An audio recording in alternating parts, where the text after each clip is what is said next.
ایک عورت آفس سے تھک ہار کر گھر جانے کے لیے بس میں سوار ہوئی۔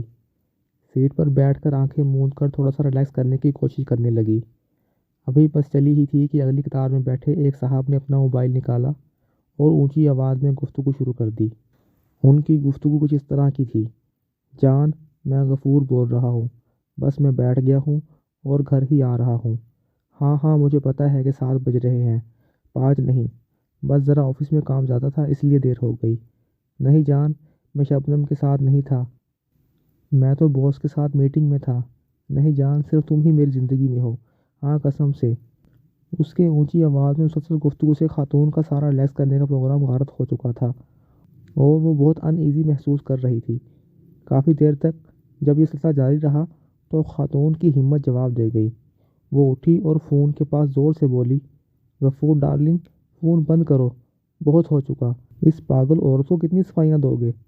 اب غفور صاحب ہسپتال سے واپس آ چکے ہیں، لیکن پبلک مقامات پر انہوں نے موبائل کا استعمال کرنا مکمل طور پر بند کر دیا ہے۔